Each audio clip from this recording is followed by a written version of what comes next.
Shalom Bapak Ibu, perkenalkan nama saya Rano Winatan. Pada kesempatan malam hari ini saya akan mencoba membahas mengenai memahami tugas misionaris gereja di Kalis Lakang, Kecamatan Tabulan, Kabupaten Mamasa. Jadi langsung saja saya mulai dari latar belakang. Suku Toraja adalah suku yang secara historis menetap dan menyebar di Kabupaten Tanah Toraja, Toraja Utara, Provinsi Selatan, dan Mamasa di Provinsi Sulawesi Barat. Dan karena Mamasa adalah bagian dari sub-suku Toraja, maka disebut Toraja Mamasa, biasa juga disebut Toraja Barat. Kondo Sapata Wesa Pelelean adalah motto yang dipegang oleh orang Mamasa, yang artinya sawah yang sangat luas di atas bendungan dan airnya merata ke seluruh bagian. Ini adalah simbol persatuan dan integritas masyarakat dalam hukum adat yang independen. Sebelum Toraja Barat berada di bawah kekuasaan Belanda, wilayah ini mempunyai pemerintahan tradisional adat dengan hukum adatnya sendiri melalui hukum adat yang namanya Pitu Uluna Salu, atau disingkat dengan kata PUS, yang artinya secara harfiah 7 hulu sungai atau ketujuh kepala adat. Pemimpin pemerintahan adat diberi gelar Indona Lembang atau penguasa lokal dan mempunyai tugas dan fungsinya masing-masing. Setiap permasalahan semuanya diselesaikan berdasarkan musyawarah atau maklimbo. Sebagian masyarakat Mamasa masih menganut agama adat leluhurnya yang disebut adat Mapurondo atau Alut Tematua. Tradisi keagamaan tradisional ini masih dipertahankan dan diwariskan kepada generasi berikutnya.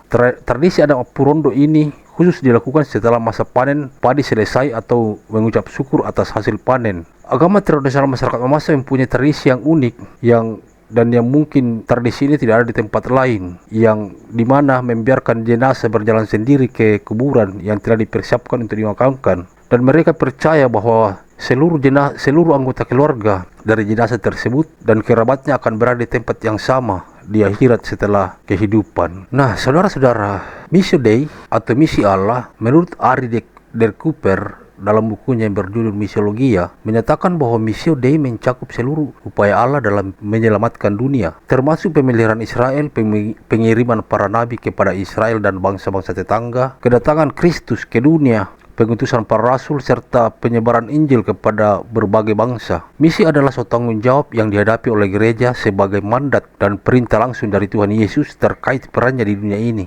Misi merupakan sebuah upaya yang berasal dari Allah. Dia mengirim umatnya untuk menyampaikan Injil dengan tegas. Misi bukanlah suatu opsi yang biasa dipikirkan, melainkan sebuah perintah yang wajib dilaksanakan. Tujuan dari misi ini adalah untuk mengembalikan hubungan manusia dengan Tuhan, membantu orang untuk mengenal Allah yang benar dan satu-satunya, dan memuliakannya. Saudara-saudara, misi adalah sebuah rencana damai yang diberikan oleh Allah untuk menyelamatkan dunia, untuk menyelamatkan dan mengungkapkan kerajaannya di dunia, yang harus dilaksanakan oleh setiap orang percaya melalui pelayanan kepada orang lain. Keberadaan gereja di dunia disebabkan oleh adanya misi yang disampaikan kepada masyarakat. Salah satu tanggung jawab gereja adalah untuk menyampaikan berita gembira kepada dunia mengenai karya keselamatan yang dilakukan Allah bagi umat manusia. Alkitab mencatat bahwa informasi penting mengenai bagaimana para murid dan gereja awal menanggapi situasi ini sesuai dengan perintah diberitakan oleh Tuhan Yesus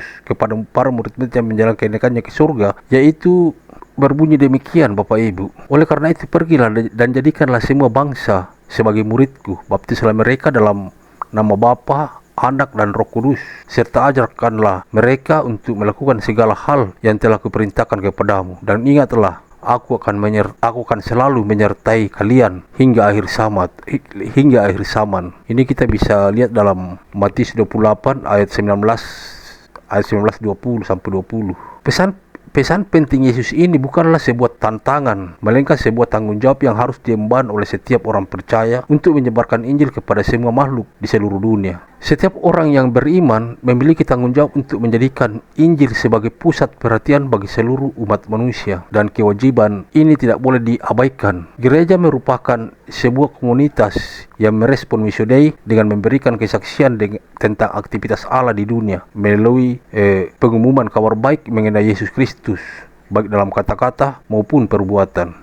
Oke Bapak Ibu, saudara-saudara, gereja baru akan menjadi gereja yang sejati ketika berperan aktif dalam menjalankan misi Allah di dunia. Gereja menjalankan tugas dan tanggung jawabnya sebagai perwakilan Allah merupakan salah satu bentuk gereja yang memiliki misi.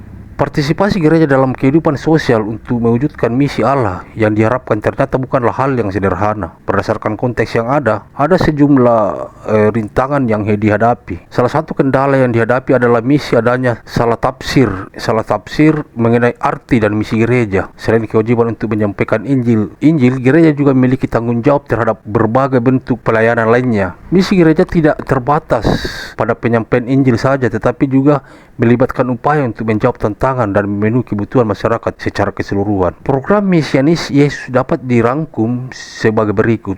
Kita bisa lihat dalam Matius 12 ayat 18, berbunyi demikian, "Lihatlah hambaku yang kupilih, yang kukasihi, yang kepadanya jiwaku berkenan. Aku akan menaruh rohku di atasnya, dan ia akan memberitakan keadilan kepada bangsa-bangsa." Misi tersebut mengindikasikan bahwa tanggung jawab gereja sangat luas, mencakup tidak hanya penginjilan tetapi juga pengajaran terhadap berbagai kebutuhan manusia secara keseluruhan. Menurut Paulus, istilah pengajaran meliputi semua aspek dan dari tugas kekristenan. Kita bisa bandingkan dalam Roma 16 ayat 19. Setiap murid Kristus dipanggil untuk menjalankan tugas pengajaran ini. Paulus menyusun dua pengajaran. Yang pertama, pengajaran yang meliputi ibadah kepada Tuhan serta pengajaran antara anggota dalam jemaat. Pelayanan pengajaran kepada jemaat bertujuan untuk memahami norma-norma tradisi rasul. Kemudian yang kedua, pelayanan eksternal terdiri dari 3 elemen. Ketiga elemen ini biasanya diartikan sebagai misi gereja karena semuanya mencakup tanggung jawab yang harus dijalankan oleh umat Kristen, dan itulah sebabnya mereka diutus ke dunia. Terdapat kelompok tertentu yang memerlukan perhatian lebih,